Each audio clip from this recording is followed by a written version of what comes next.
Thank you guys so much for joining us for our first ever Girls Who Start Zoom chat. The Girls Who Start mission is to inspire high school and middle school girls to become female leaders and female entrepreneurs. Currently, we have 14 chapters at high schools and middle schools in the country and internationally. Also, I'm really excited to introduce our 2 new Girls Who Start chapters at Stoneman Douglas High School in Parkland, Florida, and Needham High School in Massachusetts. And the presidents, Abby, Sarah, and Jillian, I don't know if they're on this yet, but they should be joining us. And so if you're interested in starting a Girls Who Start chapter, just reach out. I'll put I don't know if it's in the chat already, but I will put our Instagram and our website, so you guys can check that out. And I'm so excited to introduce our speaker for today, Amanda Zuckerman. Hey everyone, hope you're all doing okay. We have lots of people here. This is great. Yeah, this is so great. Okay, so Amanda wasn't an ordinary college student. After facing the challenges of trying to shop for her own college dorm room decor prior to her freshman year, Amanda sought out to change the experience. While double majoring in graphic design and marketing at Washington University in St. Louis, she rallied her friends to create Dormify, which at the time was a dorm-focused blog and brand ambassador community. What Amanda didn't know at the time was this was just the beginning of the story. Post-college, Amanda took the feedback from her peers via her blog and her personal experience, and with the help of her entrepreneurial mother, Karen Zuckerman, she evolved Dormify into what it is today. A highly successful direct-to-consumer, one-stop shop for dorm and small space living decor.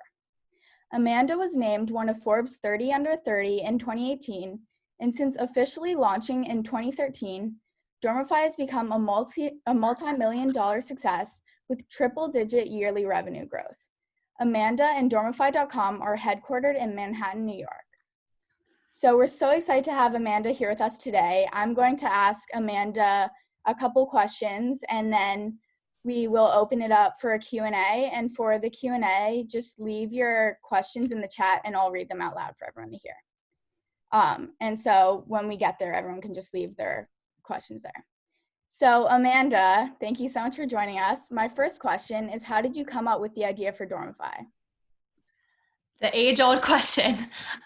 Before I get started, I just wanted to say also, I know a lot of you are in the Maryland, DC, Virginia area, and I grew up in Potomac and went to Churchill High School. So I very much came from the same, stomping grounds as all of you, and just wanted to make sure you guys knew that because I love where I grew up.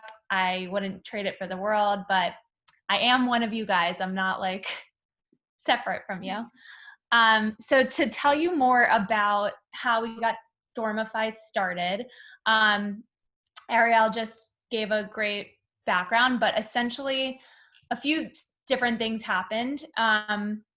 I did not know that I wanted to start a business when I had this idea. I actually thought that I was going to take over my parents' business, which was an advertising agency that's based in Maryland. And I knew I wanted to do graphic design because my mom was a graphic designer and I just wanted to follow in her footsteps and be her when I grew up. So I knew going into college that I really wanted to study design, but I also wanted to have an appreciation for business. So whether that was a minor or a major. And I didn't end up getting into my early decision school, which I was heartbroken about. And I had to start over and think about what I wanted in a school because I had put all my eggs in one basket and it didn't work out for me.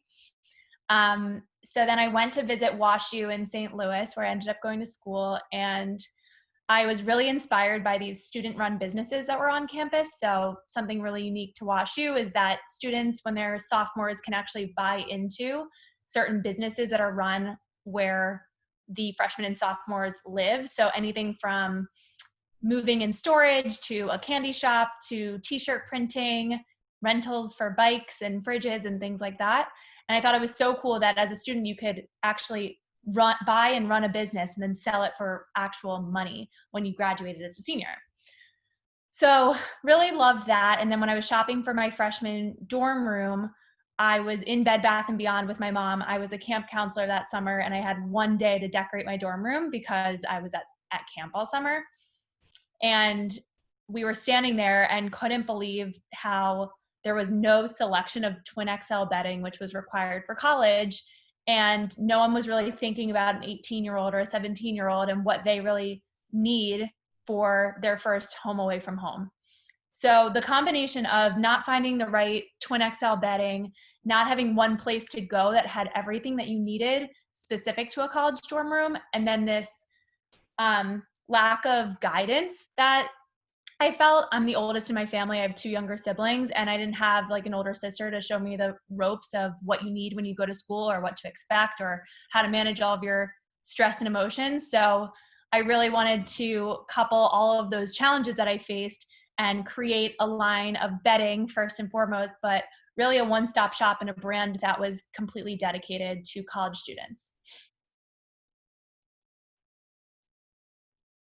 You're on mute. Sorry. I just said that's such a great story. So my next question is, a lot of people have ideas about what they want to do, but don't always know how to start. So I was wondering what really spurred you to start your idea. Yeah, so I think it was really not something I would have done on my own. The fact that my mom and I had this idea together, and she has a ton of experience in building brands. That's what she's been doing a majority of her career. That was really what gave me the confidence to do it. But I just want to point out that like these days, this was in 2009, so what, 11 years ago, it's a lot easier to start a business or a small business on your own without money or resources, just given Instagram or like Shopify and building things on your own. It's a lot easier. So I think the barriers to entry and to enter and the risk involved is a lot lower. But for me at the time, it just seemed like a no-brainer. We actually came up with the idea before my freshman year, moved myself in for freshman year and let the idea sit for a little bit. And by my sophomore year, we started really doing it for real and making something of our idea. But an easy way to like transition into starting a business was what we did. We actually wanted to get proof of concept first. And what that means is, without investing a lot of money, how can you really learn if people want the product or service that you're offering? So what we did was build a blog, because blogging was very new and cool and current at the time. And we talked about college life and dorm decor and sorority recruitment and anything that me and my friends were talking about. We were the only ones on the internet that were blogging about it. And as part of that, we had an ambassador program, which you guys know that a lot of brands have ambassador programs these days. But I like to think that we were one of the first for this audience. I just got friends of mine to join this ambassador group, and we called the group Style Advisors. So I would literally force my friends at different colleges across the country to write for the blog and be a part of it. And then very, very naturally and organically, that community just grew and became a group of people that were complete strangers to me that were all passionate about the same thing. So I know you just talked a little bit about what it was like actually being in college with your business. I was wondering if you could talk a little bit more about like the high and low points of starting your business while you were in college. Yeah, so I thought it was really important for me to really live a real college life, not be completely consumed by Dormify. So we took it really slow in the beginning, and there was no competition at the time. So I was a double major. I was in a sorority. I did things with my friends. I like had a life, and I didn't let it consume me. We weren't full throttle on the business yet either. It wasn't until I graduated that we made it more of a real thing that was worked on 100% of the time. So we were able to move kind of slow at the beginning while I was in school. And I think it was really important for me to have that balance. But for Dormify specifically, we had to do this while I was in college just because I had people that were our customers at my fingertips and I was in the age group. So that was the high, obviously, is living and breathing what our customer that we're selling to and messaging. And the low was just being forced to prioritize things. And it was kind of funny. Like was in this graphic design major. And I remember for my senior thesis project, it was a very open-ended project. And the teachers really wanted you to feel like you could do whatever you wanted. But I wanted to do something that was related to Dormify. And I wanted to create this whole program that was the charitable aspect of Dormify, and I called it SheEO. It's very similar to Girls Who Start.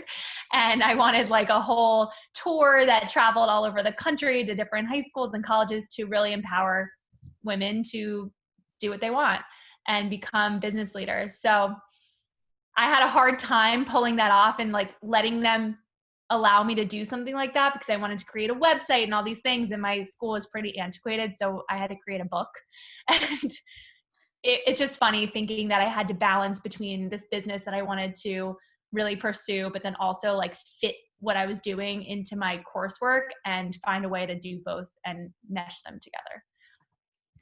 So my next question is, I know that you partnered with a friend and your mom, and I was wondering, how did you decide who would do what, and what were some of the challenges with that?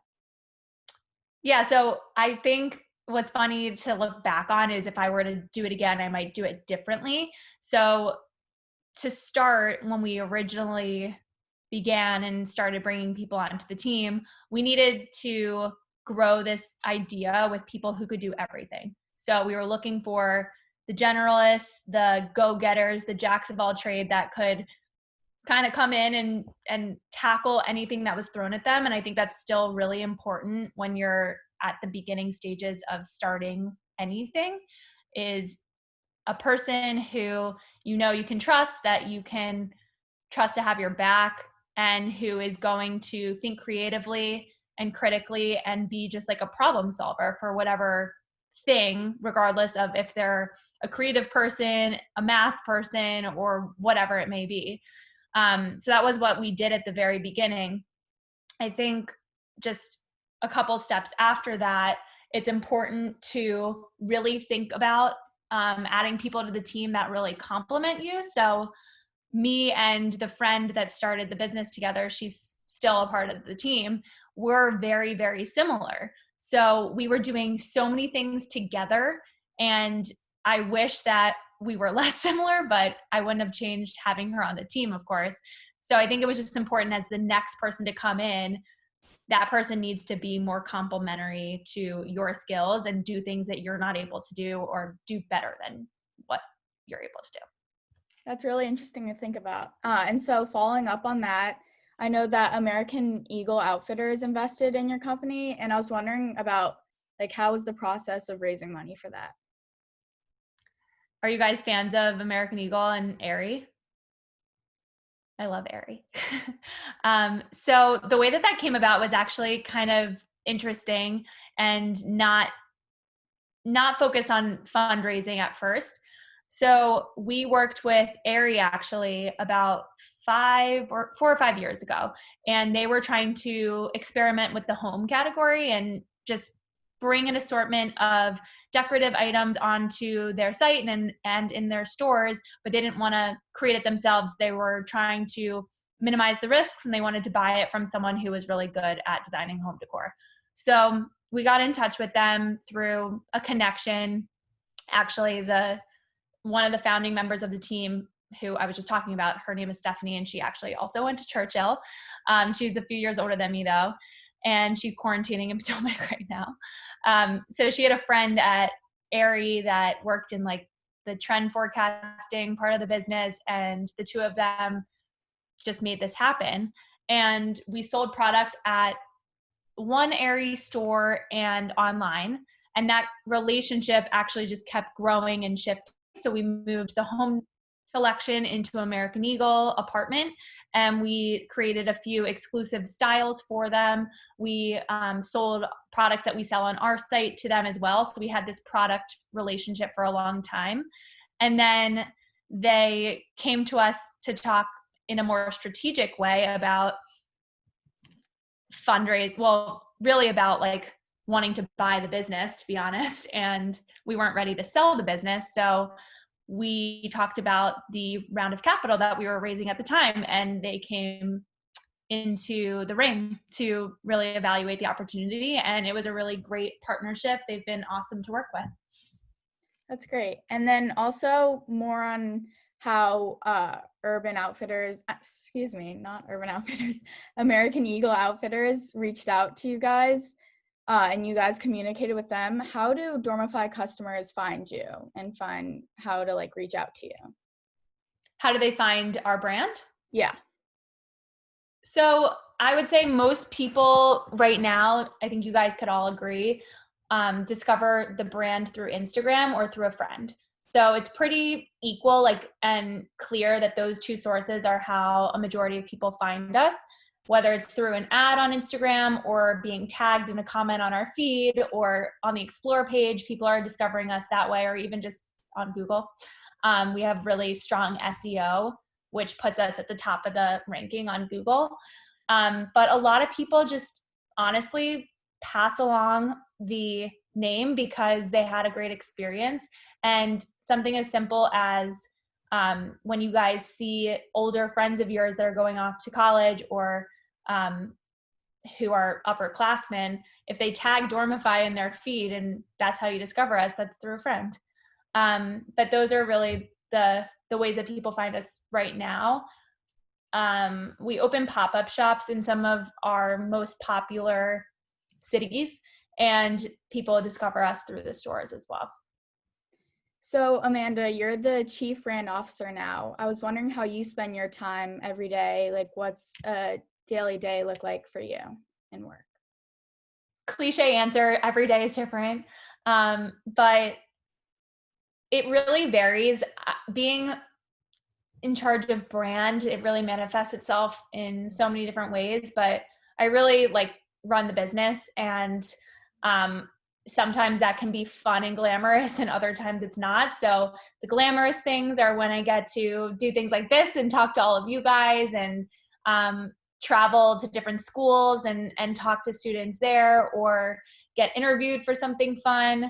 Of course, designing product is one of the most fun things that I do, and we have a small product design and development team, but I'm very heavily involved in that process of, trend forecasting and coming up with the initial ideas, and then seeing the process all the way through from samples coming in and putting together different looks and then photographing it at a photo shoot and then how it translates onto the site. So I'm really looking at that whole process.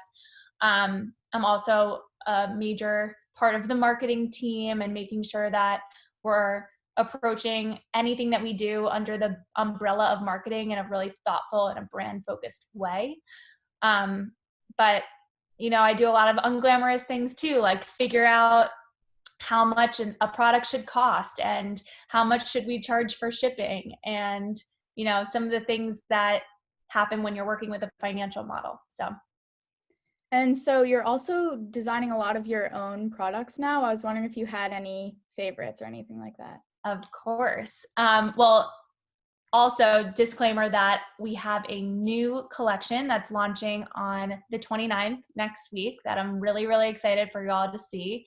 And there's a lot of really great stuff. So I'm just going to speak to some of the new things to hopefully get you excited. Also, everything behind me is Dormify. We have virtual backgrounds on our website. If anyone wants them, you can download them. But some of my favorite things that we've made are our headboards. And our headboards are such a fun story because we started with one style that was gray with studs on the border, and it looks like a real headboard. It has an outlet that you can plug your charger into, and it's like literally right above your head. And it attaches to the wall with command strips. So it doesn't really matter what kind of bed you have. It really just attaches to the wall. We started with one style in gray. This year, we're going to have literally like 30 styles in a cushion, softer version, the powered, more structured version, colors like hot pink and orange and navy and silver with like studs, but also tufted styles and channeled styles. There's so many. So I love how innovative and creative we've gotten with that product. On the storage side, we've also done some really cool things. So we have these nightstands that come in a ton of different colors and sizes. with outlets in them as well. And overall, bedding is our largest category. So it's really where I spend a lot of my time focusing on, because we have to like prioritize how we conquer our product design since we have so many different categories.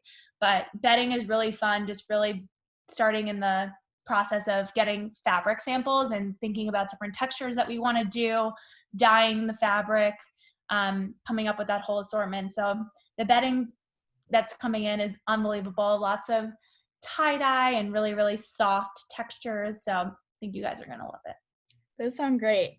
And so my last question for you before we open it up for a Q&A is, with the coronavirus affecting colleges now, are you thinking about changing what Dormify does?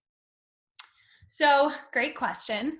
Obviously, coronavirus is putting us in a really interesting position, and it has taught me a lot about how you need to pivot. And luckily, we are in a spot where we're not.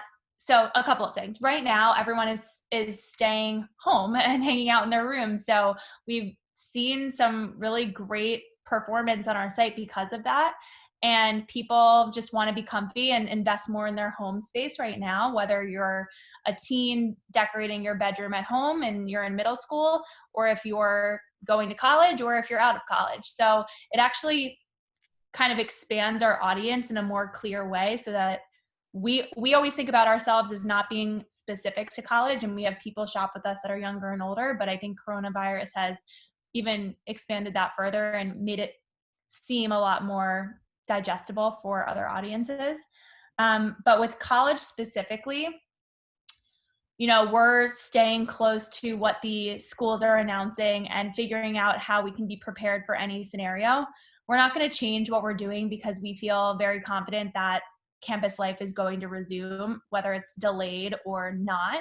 So it just might change the timing of when people shop. But we know that right now, with all the uncertainty, and I don't know how many seniors are in this chat right now, but like, it's a really tough time. I can't believe like the situation that we're in and the things that you guys have to miss out on. It like I hate knowing that that's happening. It really sucks. So we feel like, and we've gotten feedback that right now, with the lack of certainty and like all of the confusion, there's not much that you can control regarding college and starting college as a freshman. But designing your dorm room is something fun that can distract you from all that uncertainty. So we've had a lot of parents reach out saying like, this is all I can really do with my kid right now. And we're so happy to be able to do that. So looking on the bright side, at least we can offer that one step towards really being a freshman in college.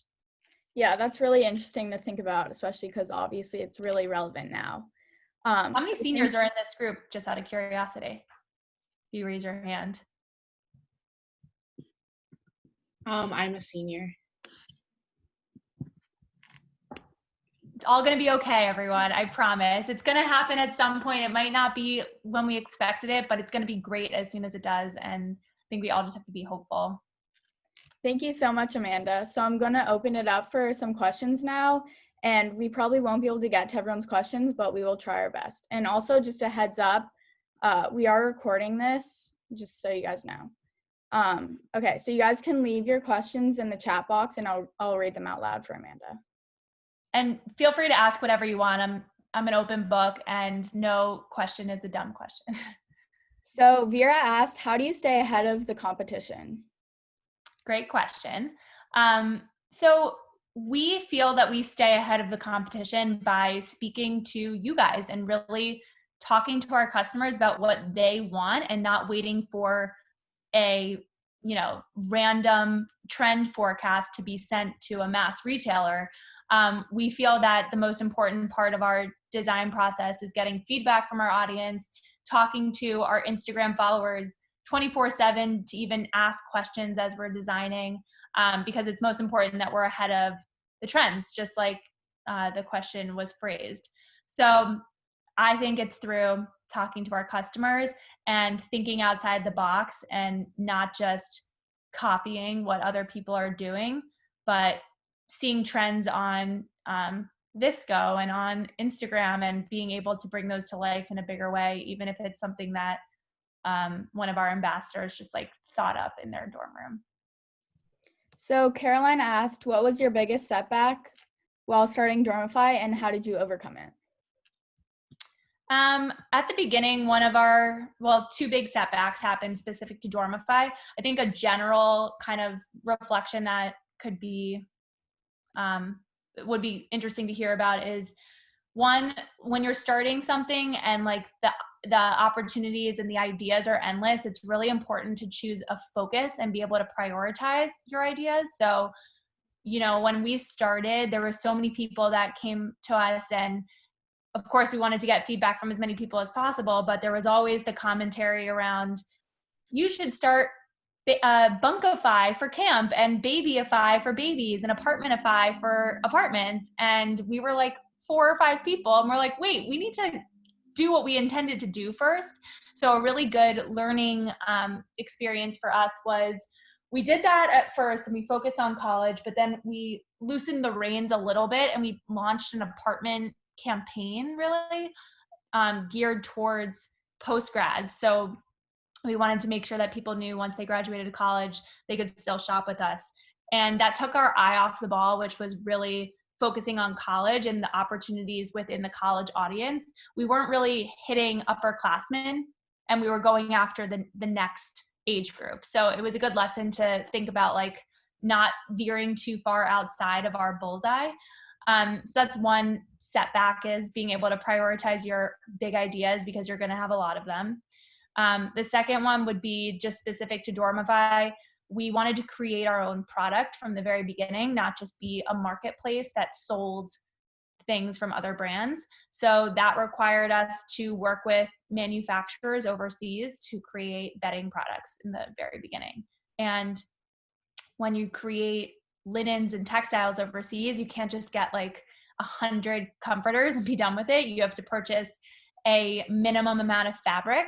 So our innovative solution to having to print a ton of yardage of fabric was, okay, if we're doing this, like say it was a chevron pattern, how can we utilize that not only for duvet covers, but let's cut it up into sheets and window panels and shower curtains and bed skirts and you name it. We were cutting that fabric into a different product. So you have to get creative with whatever like financial limitations you're posed with.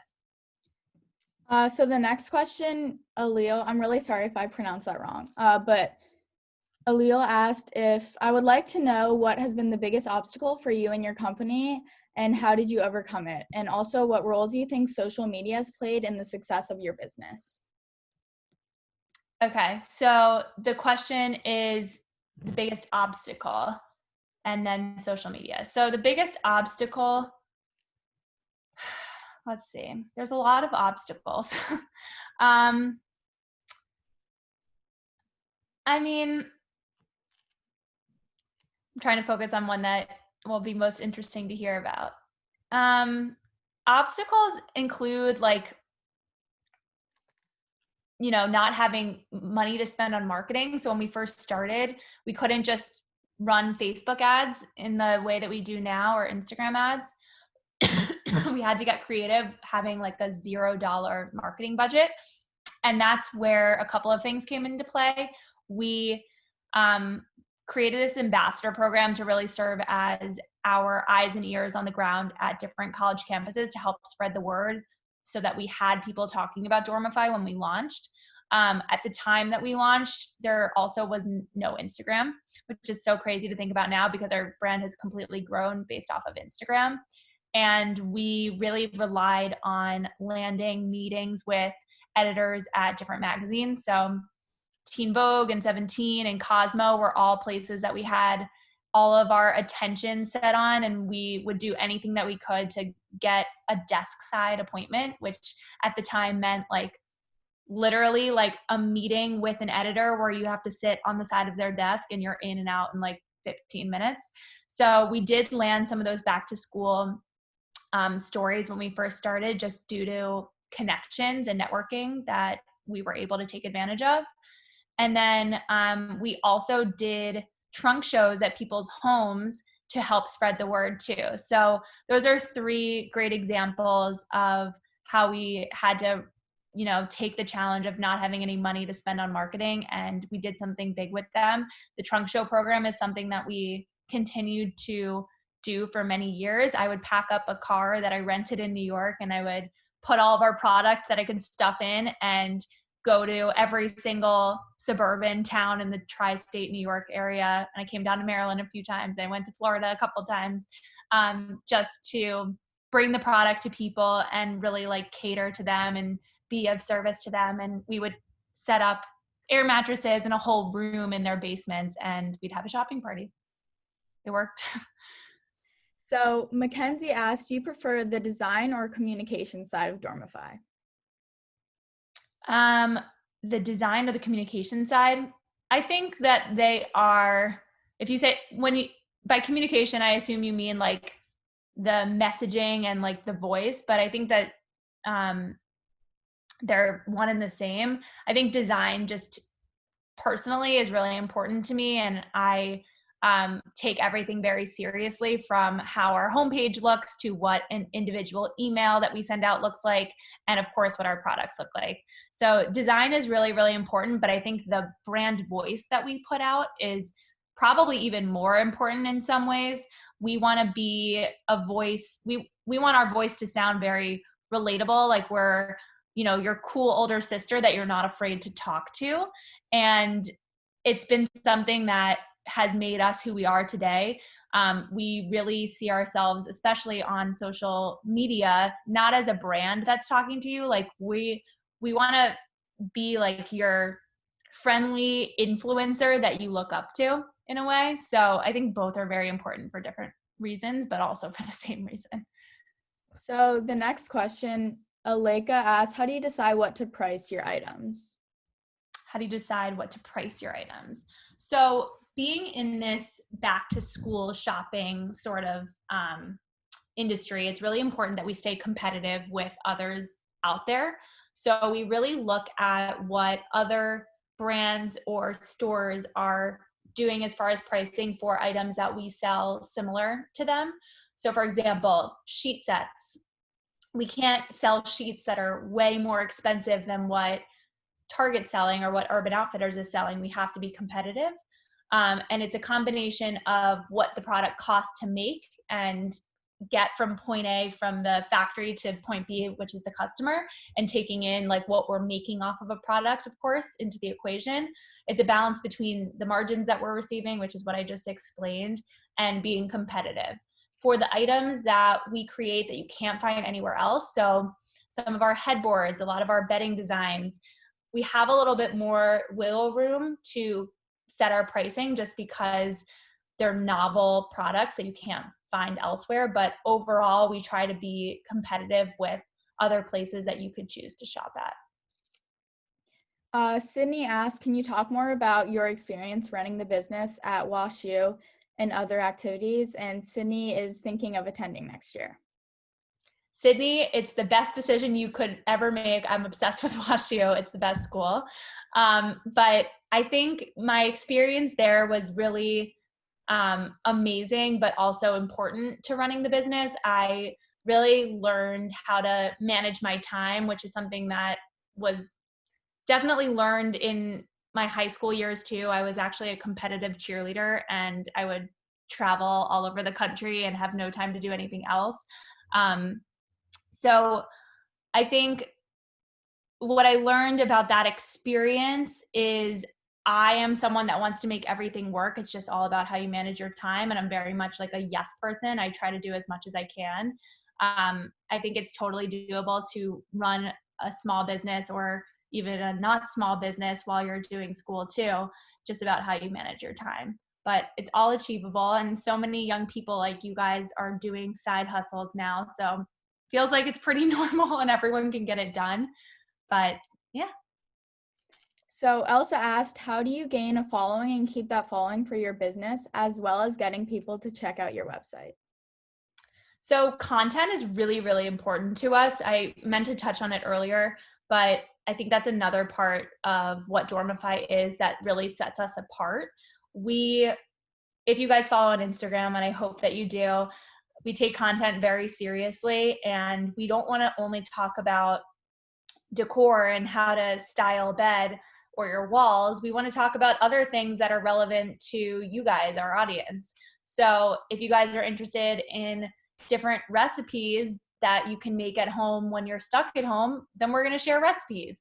If you guys just want to talk and like literally have a Q&A about life, then we're going to have a Q&A about life. If you guys want to have a beauty tutorial, we're going to do that. So our Instagram channel is a place that we hope to engage with our customers in a really meaningful way. And I think that's a really important consideration when you're trying to grow a loyal following. You don't want to just get someone to your page and like look at it and forget it. You want to create a lasting relationship, and you do that through building trust and through building content that's really engaging. The follow-up to the question, I'm looking at the questions as you guys are asking them. How do you get them to check out your website? So as part of that content initiative, it's also really important to make sure that we're driving context to the site as well. So even if we have a story that's all about organization, we're going to be sure to throw in a few links to some of our favorite organization products on the site. So we always tie back to Dormify in some way, but we're not like forcing products or people to our site. We hope that by building a lasting relationship, being friends, because we see our followers as friends, people will be interested in going to our site. So. The next question, Sloan asked, how did you come up with the idea to have complimentary stylist appointments through FaceTime and other video chat platforms? What do you guys think about that, by the way? Because we're like soft launching it right now, and I think people like it so far, but raise of hands if you guys would be interested in doing a virtual styling appointment. Awesome. Okay. So we came up with this idea. It's twofold. We have been doing it kind of lightly over the last year. A little bit more about how we came up with our pop-up shop initiative is we did these trunk shows that I've mentioned, and we realized it wasn't manageable for me to be driving all over and doing these trunk shows. So we started inviting people into our office, and we set up a showroom to do shopping appointments. After we saw how successful that was, we said, why not create this experience in other cities? Because we can't open a store in every city, we started offering FaceTime appointments for people that weren't living near a pop-up shop. And you could chat with any of the stylists that work at our pop-ups or one of our customer experience representatives on our team. So that was kind of happening in the background. But then once coronavirus happened, we couldn't open pop-ups, and we wanted to also give you guys something fun to do. So we thought, why not do virtual styling appointments? And we are not limiting it to styling. Like I said just before, if anyone just wants to talk about like anything, like if you don't have someone to talk about how you're feeling about senior year not ending the way that you want it to, and whatever, we're here to talk about it because we've all been in your shoes and we want to help you guys in any way. The next question from Kendall, what do you envision your brand will be like several years from now? So I envision that Dormify will be the first thing that any college student or incoming college student thinks about when they get their first acceptance letter. So as soon as they get that approval that someone is going to accept them to their school, we want to be the first place that people think of in the next step. But in a few years from now, I really want to be a brand that really successfully even scales this combination of content and product. So we're very much a product focused site right now. And what I mean by that is we're focused on selling the products that we've created, but we talk about content a lot on Instagram. There's a whole nother level of that. And the areas that I want to continue to grow are, for example, having a hub of every single college's campus guide and a photo and a layout of every single dorm building on campus, that you know all of the information that you need to before decorating your space, and having like before and after pictures from people that have lived there prior. So if you don't know if you have a closet door and you need to find that out, you can come to Dormify and get all the details that you need. Plus, I really want to continue to evolve our brand ambassador program and make it something that people are a part of for an extended period of time, and really like a development program for young people. Next question. Allie is going to WashU next year, and she was wondering, how did the communication design major influence your path to Dormify? Yay, WashU! Congratulations. Feel free to DM me on Instagram if you want to talk about anything specific, by the way, Allie. I'm just at Amanda Zuckerman. But so communication design major didn't really influence my path to Dormify, because I always knew I wanted to do something in design, and in the art school that was like the only thing that wasn't so fine arts oriented. So it was kind of like I didn't really have a choice. But I think my background in learning the basics of art and color theory, and all of the classes that I had to take in my major, plus how to make like a business of art, which is the simplest way to explain communication design, definitely made me more impactful in my role now. But you learn on the job is what I would say. So Olivia, you asked about Girls Who Start. That's definitely something that we can connect on after, and you can reach out through our website or our Instagram, and I would love to talk to you about that. That's great that you want to do that. Yeah, that is great.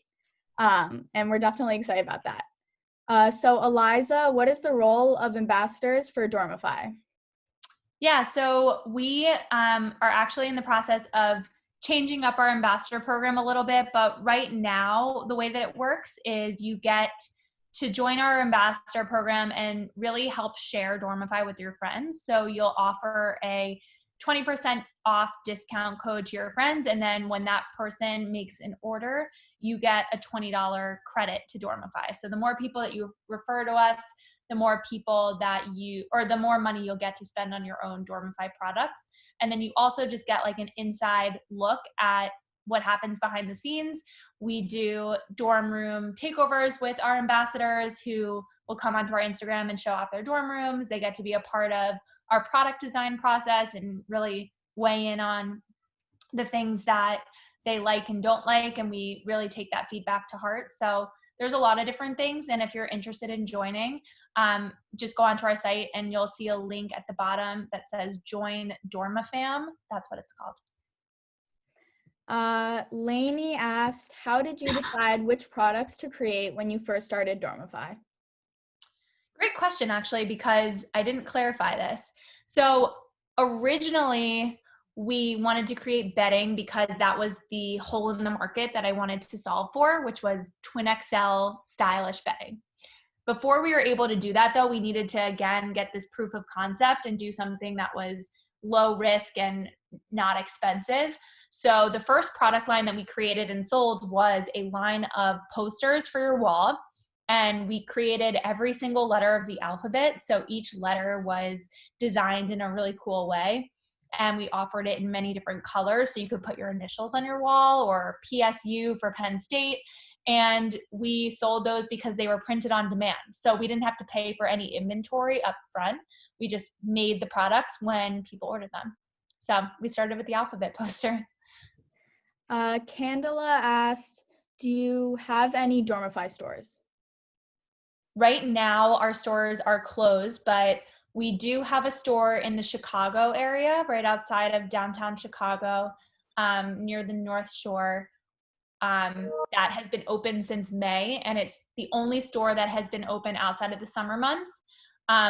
Once we get the okay to open stores again and people are ready to go shopping in the outside world, that Chicago store will be open and our New York showroom will be open in Manhattan. We had plans to open 4 or 5 more stores this year, but we had to put it on hold, unfortunately. But Bethesda was on the list, so it's very sad. Yeah. Next year. Next year, yes. Vera asked, how big is your company today? And how many employees do you have? Stuff like that. So we are 21 employees right now that are full-time. And then during the time that we have stores open, we probably have 6 or so per store. So depending on the number of stores, it'll go up. But full-time, we're 21. The next question by Carolyn. How do you use your design skills for a small dorm room to make it look bigger? Good question. So we have a lot of different ways that we can help you do this. Creating a lot of space out of a small one is what we're best at. A few tips though, multifunctional furniture is really important. So something that triples as a storage piece, but it's also an extra seat, whether that's for your desk or for when you have friends over, that can be pushed under your bed. Like that's a great piece because it doesn't take up a lot of space and it has many uses.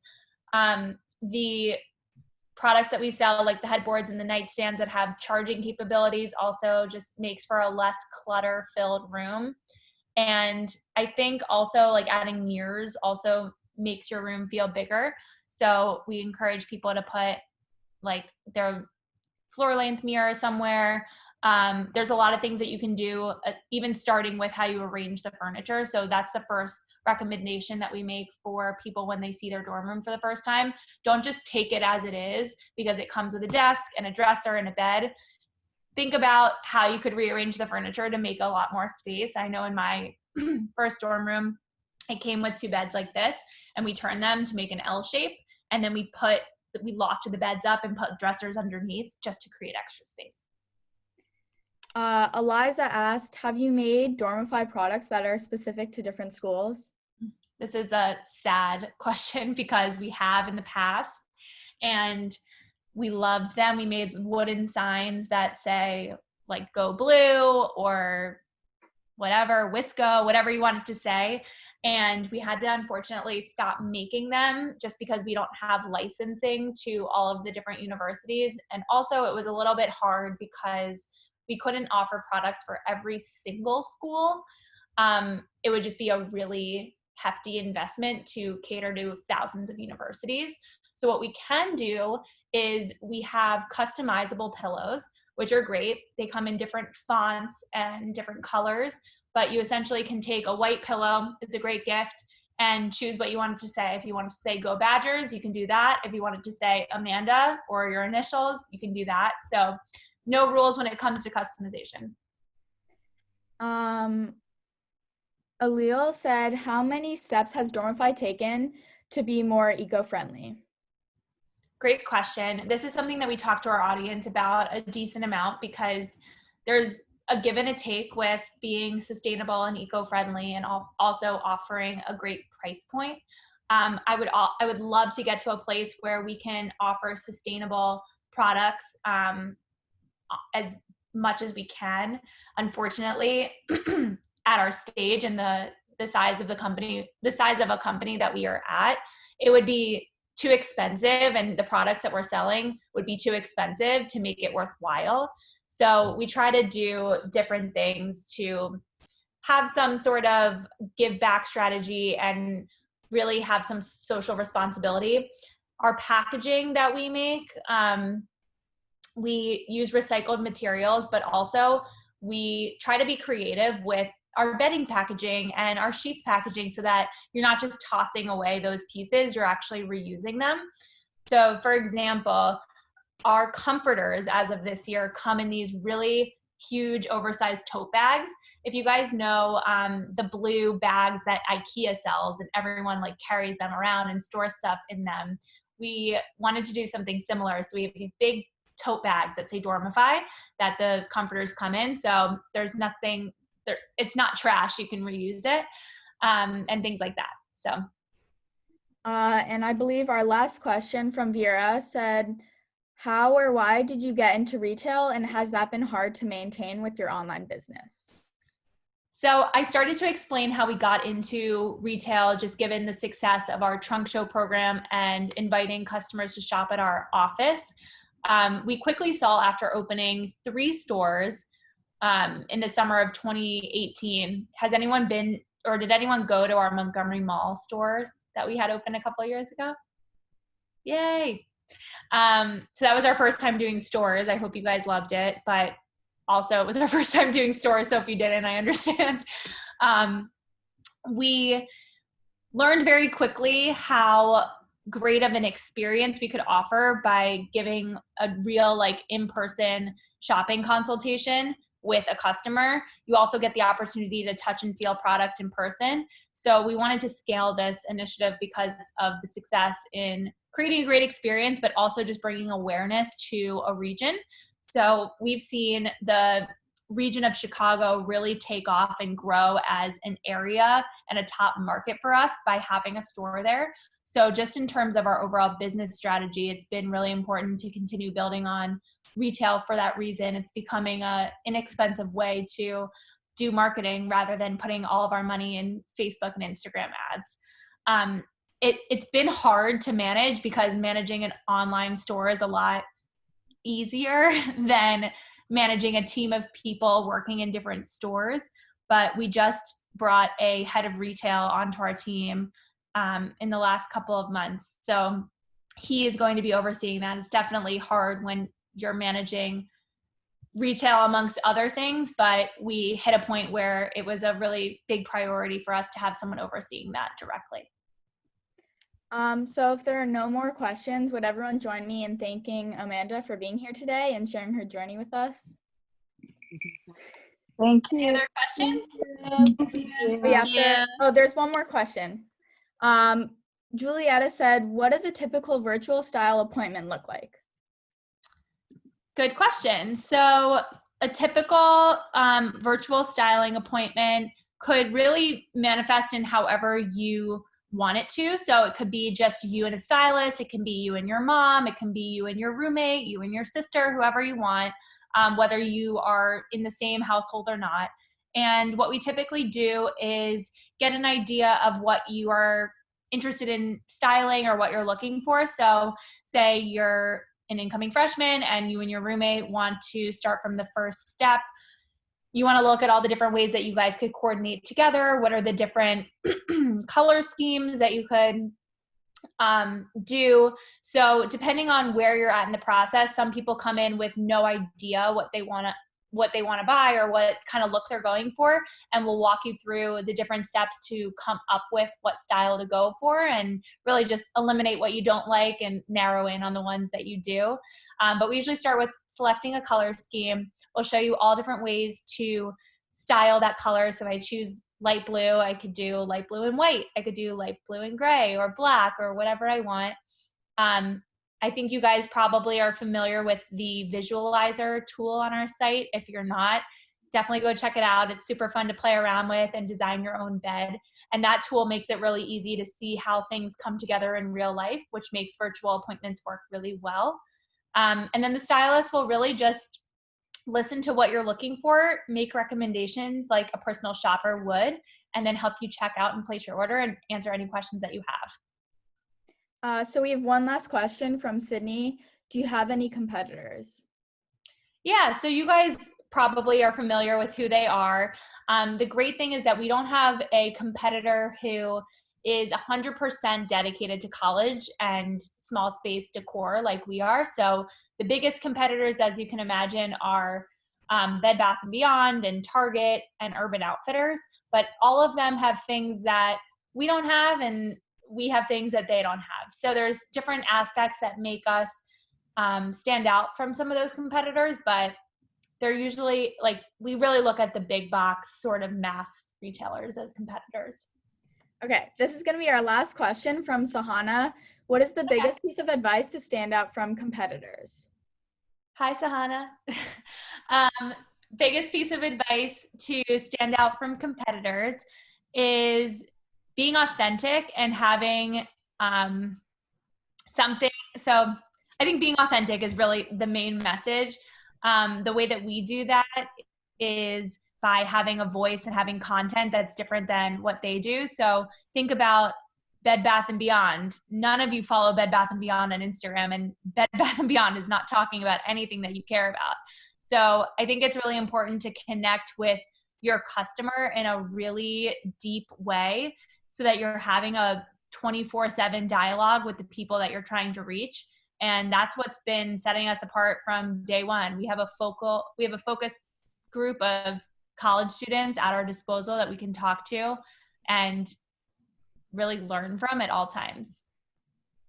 Great. Thank you so much, Amanda, for being here with us today and sharing your journey. And thank you everyone for joining us for our first ever Girls Who Start Zoom chat. And don't forget to follow us on Instagram, which is in the comments, and follow Dormify on Instagram. And if you want to start a chapter, feel free to reach out. Thank you all so much for coming. Thank you guys so much for attending. This was so fun. I'm happy to do this at any time. So if any of you are not in the Maryland area, I know you mentioned, Ariel, that you have some Stoneman Douglas and Needham people. If anyone has organizations in their hometowns that are similar, or there's another group that you would want to get together, I'm so happy to speak to you guys whenever. And I hope you guys love the new collection that we're putting out next week. So stay tuned and mark your calendars for the 29th.